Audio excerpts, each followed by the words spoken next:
Bom dia, gente boa. Eu quero meditar com vocês nesta manhã um trecho que, como é a semana, estamos chegando próximo à Páscoa. Seria um texto que poderia ser falado num domingo antes da Páscoa ou até na Páscoa. Mas a Páscoa sempre a gente procura trabalhar mais sobre a Páscoa. E tem um fato que aconteceu dias antes da Páscoa, que aconteceu na quinta-feira com Jesus e seus discípulos. Então eu quero quero ver com vocês que o assunto é sobre lavar os pés, que Jesus lava os pés dos discípulos. Então eu quero meditar um pouquinho nesta manhã, e que está em João, capítulo 13, pode abrir suas Bíblias, ligar seu celular. João, capítulo 13, do 1 até o 17. É um trecho um pouquinho extenso, tá? Depois eu vou falar alguns versículos além do 17 também. Ok? João, capítulo 13, nós vamos ler do 1 até o 17. Jesus lava os pés dos discípulos. Diz o seguinte: um pouco antes da festa da Páscoa, sabendo Jesus que havia chegado o tempo em que deixaria este mundo e iria para o Pai, tendo amado os seus que estavam no mundo, amou-os até o fim. Estava sendo servido o jantar, e o diabo já havia induzido Judas Iscariote, filho de Simão, a trair Jesus. Jesus sabia que o Pai havia colocado todas as coisas debaixo do seu poder, e que viera de Deus, e estava voltando para Deus. Assim, levantou-se da mesa, tirou sua capa e colocou uma toalha em volta da cintura. Depois disso, derramou água numa bacia e começou a lavar os pés dos seus discípulos, enxugando-os com a toalha que estava em sua cintura. Chegou-se a Simão Pedro e lhe disse: Senhor, vais lavar meus pés?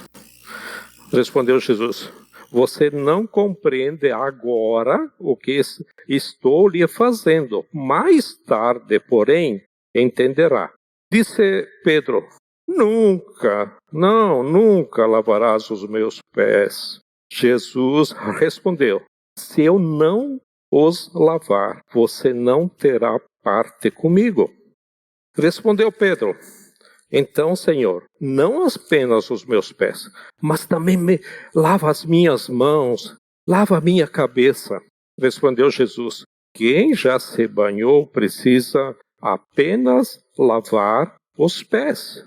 Todo o seu corpo está limpo. Vocês estão limpos, mas nem todos. Pois ele sabia quem iria traí-lo e por isso disse que nem todos estavam limpos.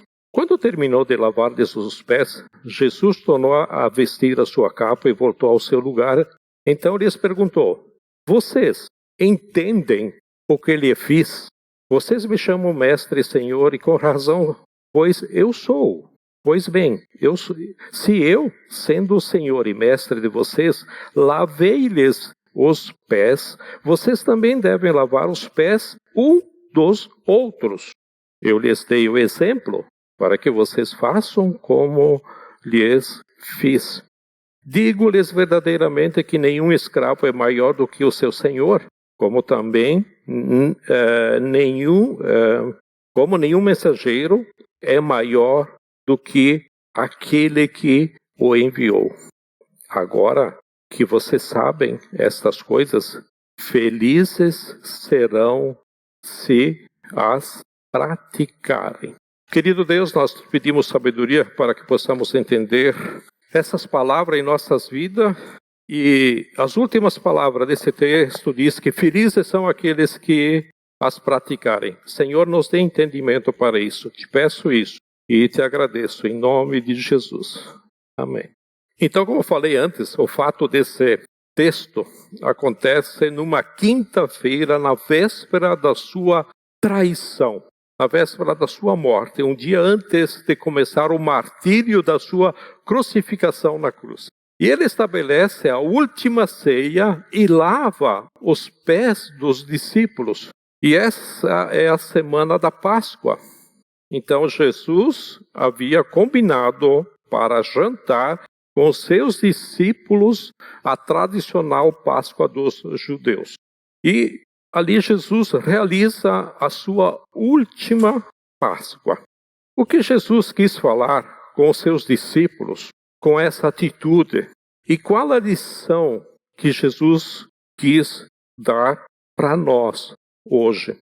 É óbvio que o centro desse texto é quando Jesus vai lavar os pés dos seus discípulos, que está aí no versículo 4 e no versículo 5. Diz: levantou-se da mesa, tirou a capa e colocou uma toalha em volta da cintura.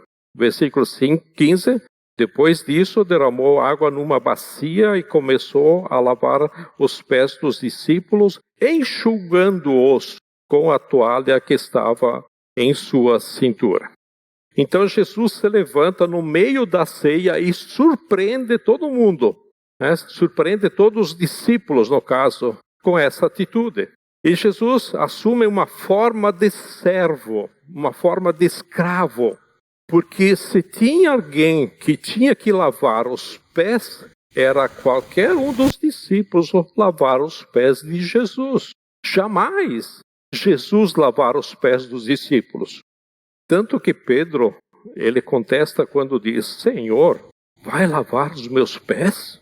E Pedro não estava entendendo. E Jesus responde para ele no versículo 7, diz: você não compreende agora o que estou lhe fazendo. Mais tarde, porém, entenderá. Jesus tinha como manifestar todo o poder dele. Só que ele não manifestou o poder, mas manifestou o amor. Uma atitude de amor para com os discípulos. E Jesus lavou os pés de homens que iam fugir. De homens que iam traí-lo. Pedro disse que daria vida por Jesus, e Jesus disse: Pedro, antes que o galo cante, você vai me negar 3 vezes. E mesmo assim, Jesus lavou os pés de Pedro, Jesus lavou os pés de Judas, Jesus lavou os pés de Tomé, que mais tarde duvidou. Na verdade, Jesus lavou os pés de todos eles. Eu quero que preste atenção. Quando a gente fala do Evangelho, que é o Evangelho? Às vezes o Evangelho, a gente pensa, é porque eu me torno cristão. O Evangelho é trocar de mentalidade, é trocar de religião. Não. O que é o Evangelho? O Evangelho é o perdão do crime antes que o crime seja cometido. O Evangelho é a absolvição da queda antes que você caia na queda do pecado.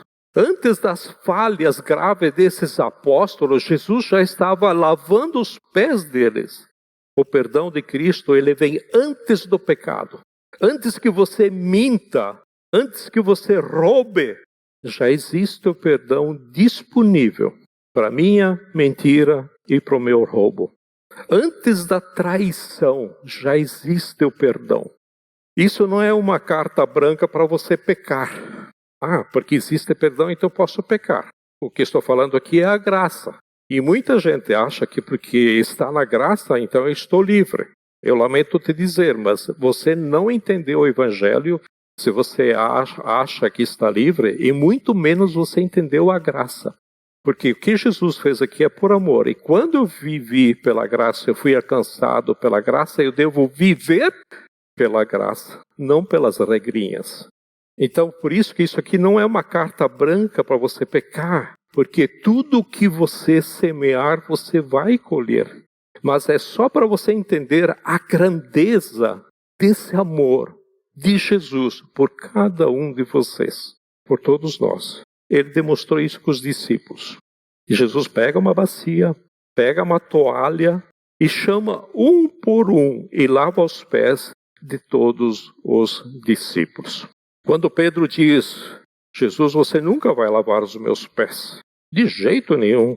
E Jesus, ele fala algo maravilhoso para Pedro. Se eu não puder sentar na sua frente, olhar para os seus olhos, tirar as suas sandálias, colocar as mãos nos seus pés, você não pode ser meu discípulo.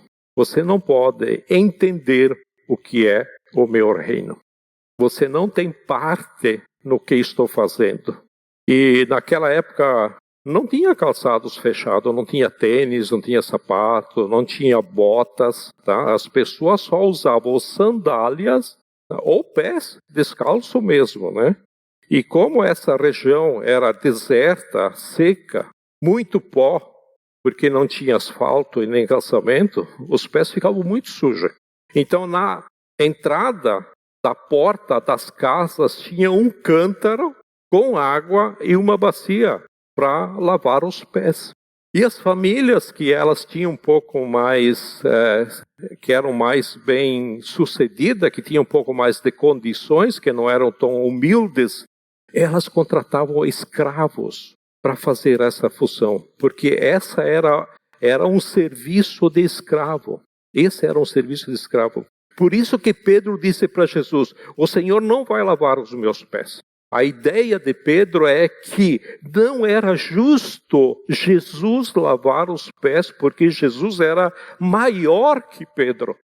Não era só lavar os pés, mas Jesus estava fazendo uma função de segunda classe, uma função de escravo. E para nós termos uma vida renovada, uma vida transformada, Jesus tem que sentar na nossa frente, tirar as nossas sandálias e lavar os nossos pés. Jesus estava ensinando o que é o Evangelho. E a primeira característica do Evangelho é o amor. E a atitude humilde de Jesus lavar os pés é dizer, eu amo você.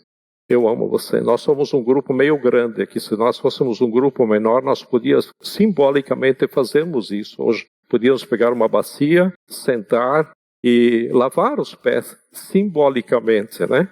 Nós, como somos um grupo grande, não vamos fazer isso, ok?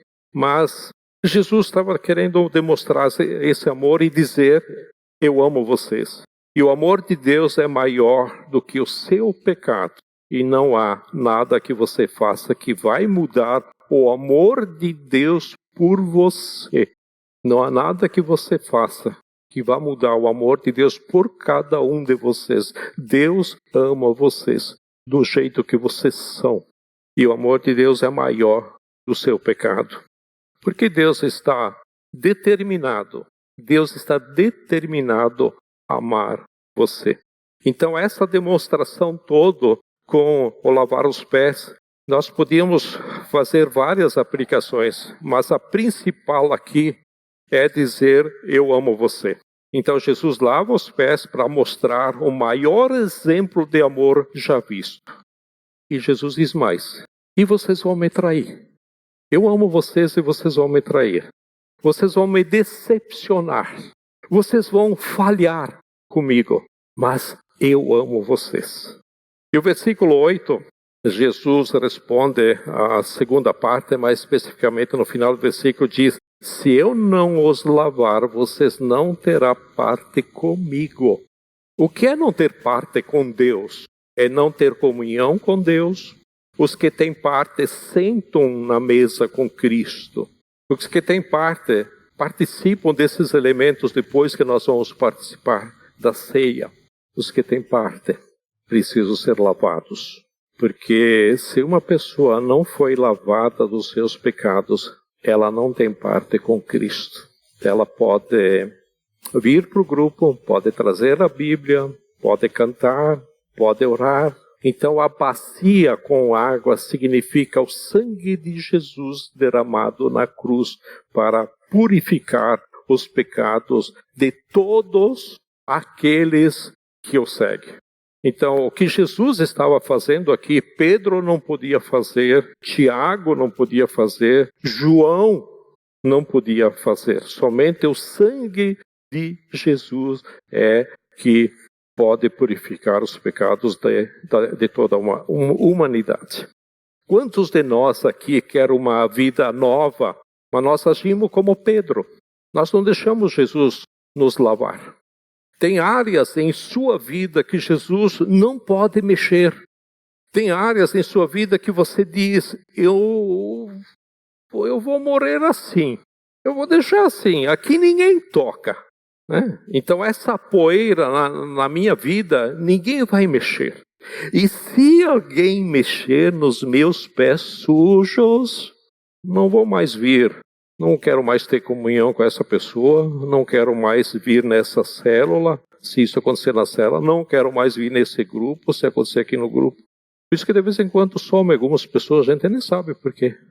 E Pedro, ainda sem entender, ele diz no versículo 9 e 10, Senhor, não apenas os meus pés, mas lava também as minhas mãos, a minha cabeça, sabe aquele banho, né? Se é para não fazer parte do teu reino, então me dá banho, Senhor. Aquele banho de sábado, né? Que parece que é um banho mais especial, mais profundo, porque eu quero fazer parte do teu reino, Senhor. Aí Jesus tem que cortar Pedro de novo e dizer, o versículo 10, quem já se banhou precisa apenas lavar os pés. Todo o seu corpo está limpo. Vocês estão limpos. Jesus está dizendo para Pedro, para os outros discípulos e para nós hoje, que já somos limpos pela sua obra na cruz do Calvário. Nós já somos justificados. Os nossos pecados não pesam mais sobre nós. Paulo diz num outro trecho que quem está em Cristo não há mais nenhuma condenação. E Jesus diz, Pedro, os teus pecados já foram justificados, você já foi lavado, agora você precisa lavar somente os pés. E na verdade Pedro estava entendendo, ou melhor, ele não estava entendendo porque Jesus não estava falando do banho físico. Né? Pedro estava nessa tecla, né? E Jesus estava falando para Pedro e a todos nós sobre a limpeza espiritual. E Pedro só associa coisas natural.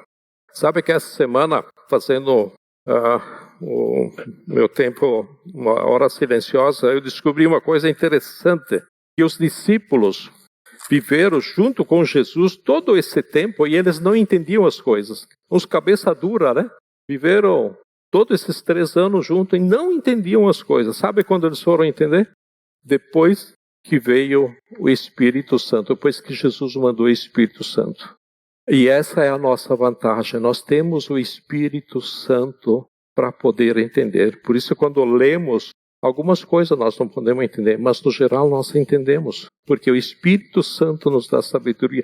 Isso é a prova de que o Pedro está sendo um cabeça dura aqui, não entendendo. E os outros versículos, os outros discípulos igual, porque depois que Jesus morreu, todos eles voltaram às suas atividades, Jesus teve que correr atrás deles de novo. E depois que veio o Espírito Santo, eles entenderam. E assim é conosco. Por isso, quando nós aceitamos a Jesus, a gente começa a entender a palavra de Deus, porque o Espírito Santo vem morar em nós. Lá em Efésios capítulo 1, versículo 13, fala que vem fazer morada. E aí nós começamos a ter entendimento sobre aquilo que Deus quer nos falar. Pedro agora só precisa lavar os pés, porque no processo de justificação vocês já estão comigo. Porém, no final do versículo 10 diz, mas nem todos. Tem uma pessoa aqui que ainda está com a cara suja, Jesus quis dizer, né? E Jesus sabia do que ele estava falando. Ele estava se referindo a Judas. E esse texto mostra claramente que a culpa é de Judas. Quem está sujo é Judas. E o versículo 12 fala, quando terminou de lavar-lhes os pés, Jesus tornou a vestir sua capa e voltou ao seu lugar. Então ele lhes perguntou, vocês entendem o que lhe fiz? E no Evangelho de Lucas, tinha uma discussão, onde os discípulos eles estavam discutindo entre quem era o maior. E Jesus faz todo esse ato simbólico de humilhação, de lavar os pés dos discípulos, Jesus mostra através dele que essa é uma atitude de humilhação que seria por meio de sua própria humilhação que ele nos salvaria. E Jesus também está trazendo aqui uma exortação positiva. Jesus não exorta aqueles discípulos de forma negativa, né? Ele não vira para os discípulos e diz que vergonha. Vocês ficam discutindo quem é maior, que vergonha vocês estão discutindo quem é o maior entre vocês, enquanto os seus pés estão sujos. Vocês deveriam ser os primeiros a lavar os pés. Mas Jesus não exorta dessa forma, negativamente. Jesus exorta sim, mas de uma forma positiva. Ele se colocando como o próprio modelo de humildade, tendo em mente o que eles estavam discutindo, de quem é o maior. Por isso, ele pergunta, vocês estão entendendo? Vocês entenderam o que eu fiz? Vocês me chamam mestre e senhor, e com razão, pois eu sou. E realmente eu sou o rabi, eu sou um mestre, eu sou o senhor de todas as coisas, realmente eu sou quem eu disse ser. E mesmo assim eu lavei os pés de vocês. Por isso vocês devem fazer o mesmo. Parem de discutir quem é o maior. E sirva. Jesus diz, felizes são se vocês praticarem o que eu fiz.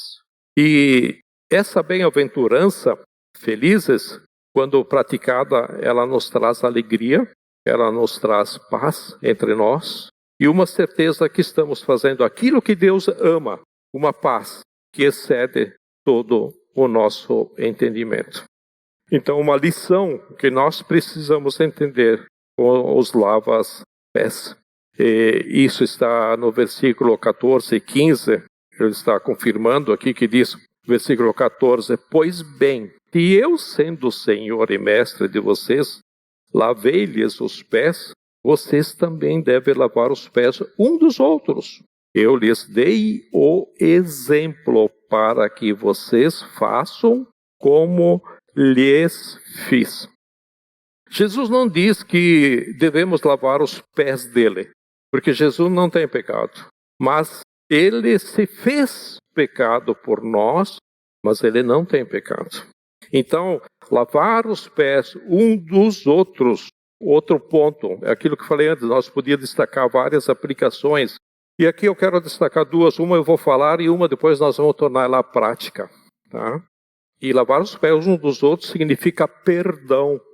Na nossa caminhada cristã, nós nos ferimos uns aos outros. Nós nos machucamos uns aos outros.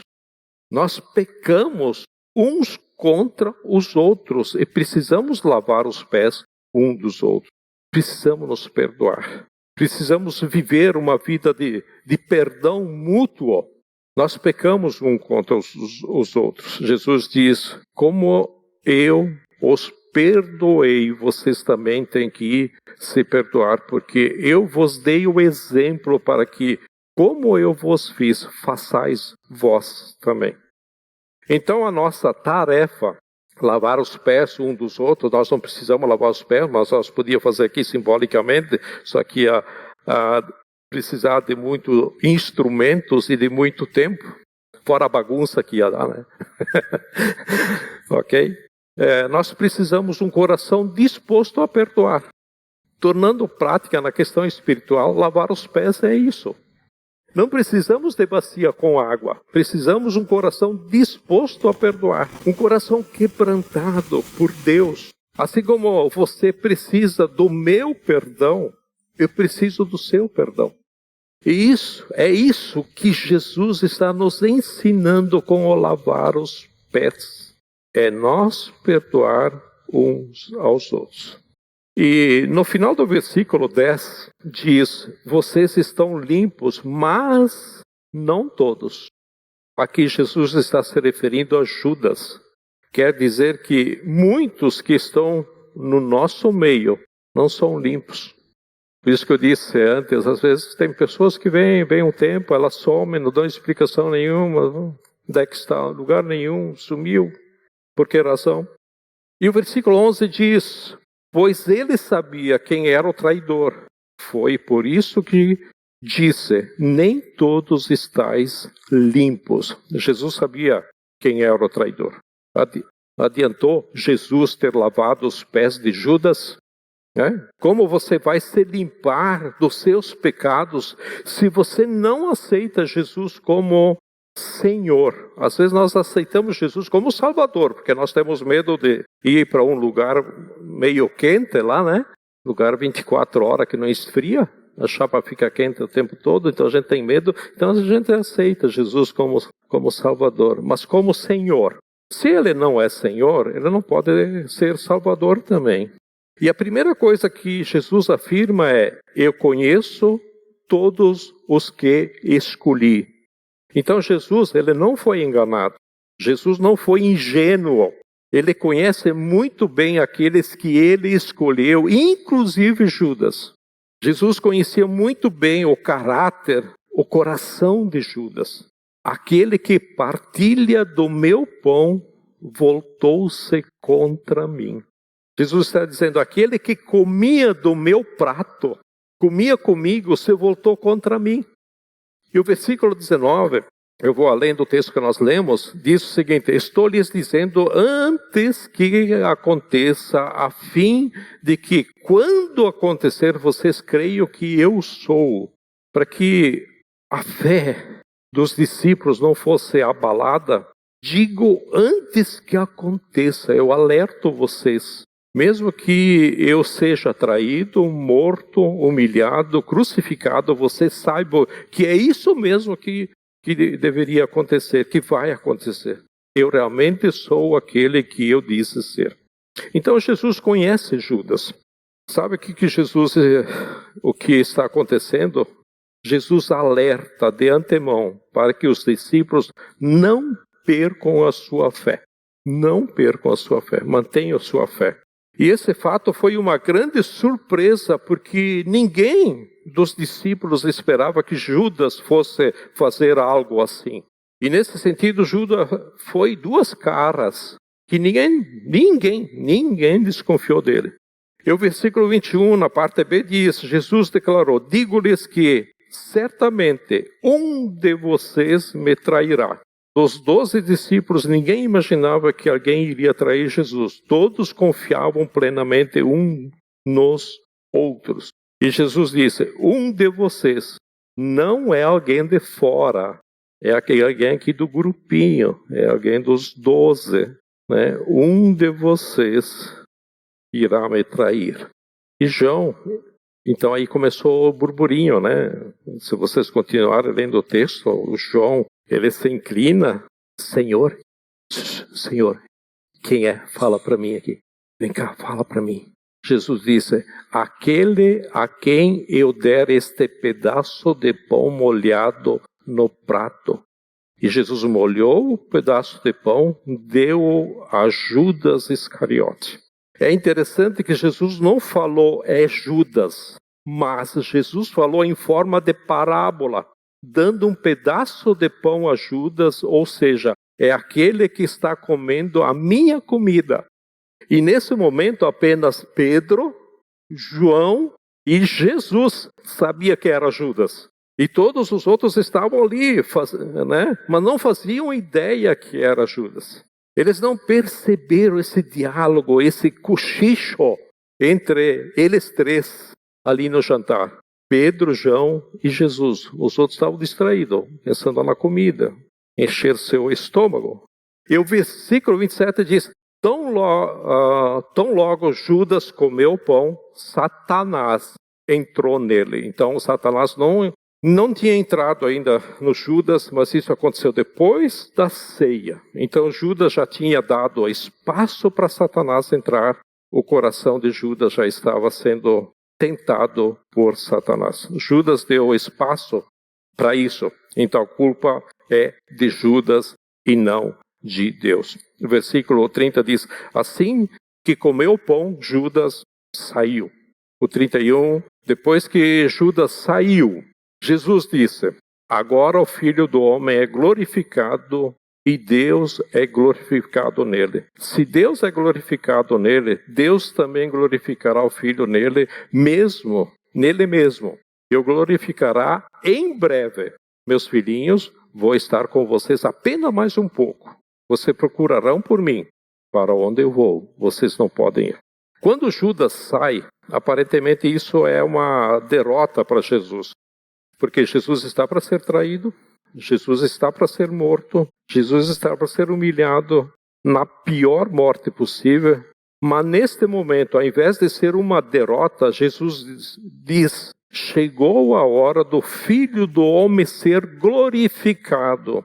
Então não é uma derrota, é uma glória.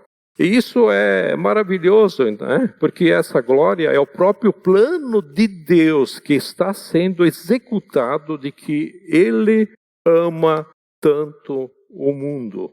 Ele ama tanto a todos nós, a cada um de vocês, que por meio da humilhação de Cristo nós tivemos os nossos pecados remidos, nossos pecados perdoados. Nós temos livre acesso a Deus por meio da morte de Jesus. E isso é glorificação. E quando Jesus é glorificado, Deus também é glorificado, porque Jesus e Deus possuem uma só essência, que é a parte da Trindade, né? E Jesus diz: chegou a hora que vocês não vão mais me encontrar. Eu vou morrer, eu vou junto ao Pai. E Jesus está falando de uma situação física, que ele ia embora, né?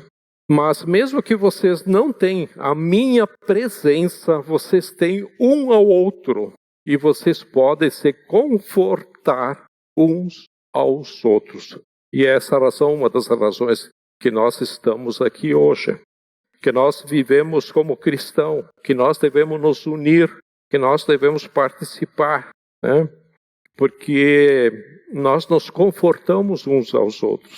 Por isso vos deixo um novo mandamento, que é o versículo 34 e 35, um novo mandamento lhes dei: amem-se. Volta na questão da onde começou, do lavar os pés. Amem-se uns aos outros como eu amei vocês. Devem amar-se uns aos outros. Com isso todos saberão que vocês são meus discípulos, se vocês se amarem uns aos outros. Então esse mandamento já existia no Velho Testamento. Então qual é o nosso mandamento aqui, né? Qual é o novo mandamento que Jesus está dizendo?